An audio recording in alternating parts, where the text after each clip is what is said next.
On tombe parfois sur des films qui nous tiennent en haleine tout le long et puis qui se terminent d'une façon bizarre, surprenante ou complètement barrée. On se demande alors si on a perdu son temps devant le film ou si tout simplement on n'a rien compris. Voici donc quelques fins de films que j'ai trouvées vraiment particulières. Alors bien évidemment, au vu du titre de la vidéo, ça va spoiler. Allez, c'est parti. L'araignée dans Enemy de Denis Villeneuve. On commence tranquille, mais déjà avec une fin vraiment bizarre. Réalisé par Denis Villeneuve, Enemy raconte l'histoire d'Adam, un professeur discret joué par Jack Gyllenhaal. Un jour, il découvre son sosie parfait en la personne d'Anthony, un acteur fantasque. Il ressent alors un trouble profond et commence à observer à distance la vie de cet homme. Déjà très particulier tout au long du visionnage, on comprend vite qu'Adam est en réalité schizophrène, jusqu'à cette fin vraiment spéciale. Adam discute avec sa femme, lors de la discussion, celle-ci part dans la chambre à coucher, Adam la suit, et alors là...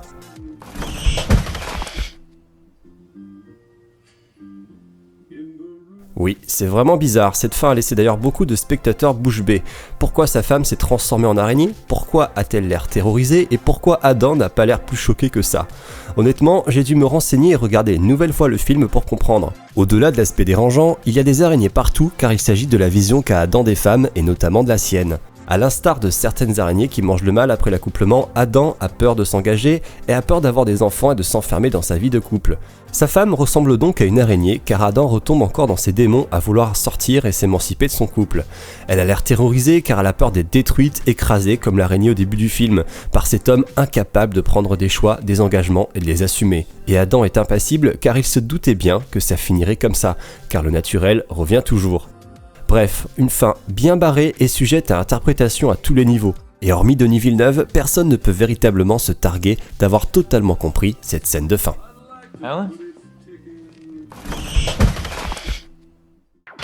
La panna cotta dans La Plateforme.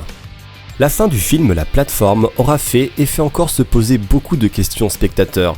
Sorti en 2020 au grand public sur Netflix, le film raconte l'histoire d'une tour-prison dans laquelle les prisonniers, au nombre de 2 par étage, sont nourris par le biais d'une plateforme. Les prisonniers des étages supérieurs pouvant manger sans problème, tandis que les prisonniers des étages inférieurs se retrouvent avec une plateforme vidée de son contenu et mourant donc rapidement de faim. On suit donc l'arrivée de Gorang, un personnage qui va rapidement remettre en question ce procédé barbare d'emprisonnement. Vers la fin du film, et après avoir vécu des horreurs, Gorang décide de faire passer un message aux dirigeants de la plateforme afin de leur faire comprendre qu'il faut tout changer. Gorang et son acolyte décident donc de protéger un plat présent sur la plateforme qui devra remonter intact afin de prouver que l'humanité est plus forte que la barbarie voulue par les dirigeants de la plateforme. Le message prend donc la forme d'une panna cotta qui devra rester entière. Les protagonistes décident donc de protéger la plateforme pour apporter de la nourriture aux prisonniers des étages inférieurs tout en sauvegardant la panna cotta. À la fin de leur parcours, les héros se trouvent blessés et sur le point de mourir, mais ont quand même réussi à protéger la panna cotta. Et c'est à partir de ce moment que tout part en sucette dans le film. Gorang se trouve donc au 334e étage et rencontre son ancien compagnon de cellule qu'il avait tué, avant de disparaître avec lui. Impossible alors de savoir pour le spectateur si les héros ont réellement réussi à atteindre le dernier étage de la plateforme. Sont-ils morts afin d'y parvenir? Est-ce que la petite fille du dernier étage à qui il donne la panna cotta existe-t-elle vraiment? Que de questions qui tournent dans la tête du spectateur et il faudra attendre l'intervention du réalisateur pour avoir la fin officielle. Pour lui, le dernier étage n'a jamais existé. Il est la représentation de ce que Gorang imagine. C'est tout. Qu'est-ce qu'on va manger? Est-ce que ceux du dessus voudront bien nous laisser? Schizophrène Club dans Fight Club de David Fincher. Donc Fight Club est un film sorti en 1999, on suit l'histoire de Jack, un vendeur en assurance joué par Edward Norton, qui va faire la rencontre de Tyler Durden, joué par Brad Pitt. Tyler va rapidement faire voler en éclats le petit monde tranquille de Jack, et les deux hommes se lient d'amitié et démarrent un Fight Club, où les gens peuvent venir se défouler et remettre en cause le monde consumériste qui les entoure. Rassemblant de plus en plus de monde et devenant une secte anticapitaliste, le film surprend son spectateur lorsque l'on découvre à la fin que Tyler Durden n'a en réalité jamais existé autre part que dans la tête de Jack, puisque Jack est en réalité schizophrène et a totalement fantasmé Tyler. Et là, tout bascule lors du visionnage, car si le twist surprend, on se met presque aussitôt à remettre en cause le scénario, puisque dans toutes ces scènes, celle-ci par exemple entre Tyler et Jack sur le parking, et qui donnera d'ailleurs naissance au Fight Club, ou encore cette scène-là ou celle-ci, eh bien en réalité Jack était totalement seul. Donc ça veut dire que ce type, qui parle tout seul et se donne des droits tout seul, aurait réussi à fédérer un mouvement autour de lui, que les gens l'auraient suivi sans broncher alors qu'il est clairement complètement timbré. Alors pourquoi pas, après tout, les sectes existent bien un peu partout dans le monde entier et les gourous qui les représentent ne sont pas des symboles de santé mentale. Mais je ne sais pas, sur cette fin mon esprit bloque et autant j'adore Fight Club, vraiment, mais cette fin m'a toujours dérangé tout en ayant une tendance fâcheuse à remettre en cause toute la crédibilité du film. Elle en demeure presque incompréhensible tellement elle vient remettre en cause le scénario, nous faisant douter de chaque scène où on se demande comment c'est possible que personne n'ait réagi autour de Jack puisque ce type parlait tout le temps tout seul. Bref, encore une fin bien particulière. Les arabesques de John Malkovich dans Velvet Buzzsaw. Sorti en 2019 sur Netflix, Velvet Buzzsaw voit son histoire suivre le petit monde de l'art contemporain de Los Angeles et plus précisément le critique d'art Mort Van de Walt joué par Jack Gyllenhaal. Assez rapidement, des peintures retrouvées auprès d'un artiste mort vont commencer à devenir extrêmement bizarres et étranges, allant même jusqu'à tuer ceux qui les regardent de trop près.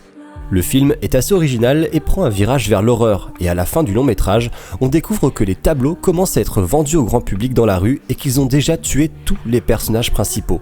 Tous, sauf un, puisque le film se termine sur une scène très étrange. On voit Pierce, joué par John Malkovich, en train de dessiner des cercles dans le sable. Le générique défile tranquillement tandis que la caméra recule, et on voit alors qu'il dessine depuis des heures au vu de la taille de la fresque. Comment interpréter cette fin ? Les tableaux, à défaut de tuer leurs victimes, rendent fous ceux qui les regardent ? Non, là franchement je comprends pas. On peut sans doute évoquer une théorie qui demeure assez plausible. Velvet Buzzsaw est globalement une satire du monde artistique. On a le critique d'art qui peut en un claquement de doigts faire qu'une œuvre soit cotée ou non. On a l'ancienne musicienne de rock reconvertie en gérante de galerie d'art. On a aussi l'assistante prête à tout pour réussir dans le milieu. Bref, le film critique ceux qui accordent plus d'importance à la commercialisation de l'art qu'à l'art lui-même. Et c'est pourquoi, selon le film et sa règle du jeu, ils doivent tous mourir brutalement assassinés. Si Pierce n'a pas succombé, c'est peut-être tout simplement parce qu'il est un artiste intègre, qu'il aime l'art pour ce qu'il est et pas pour ce qu'il vaut. La scène de fin de film illustrait cette théorie puisque Pierce dessine dans le sable une œuvre qui est amenée à disparaître à cause des vagues, ce qui expliquerait pourquoi il a survécu par rapport aux autres. Alors bien sûr, ce n'est qu'une théorie pour expliquer la fin qui reste, quoi qu'on puisse en dire, terriblement étrange. La critique est émotionnellement limitante et éreintante. L'attaque des retraités dans Mulholland Drive de David Lynch. L'histoire de Mulholland Drive s'intéresse à deux femmes, Rita, qui subit un grave accident de la route sur Mulholland Drive et qui est devenue amnésique, et qui tente de retrouver son identité avec l'aide de Betty, une jeune femme naïve venue à Los Angeles pour devenir star de cinéma. On se rend alors vite compte que le film mélange rêve, souvenir et réalité pour laisser le spectateur complètement ahuri.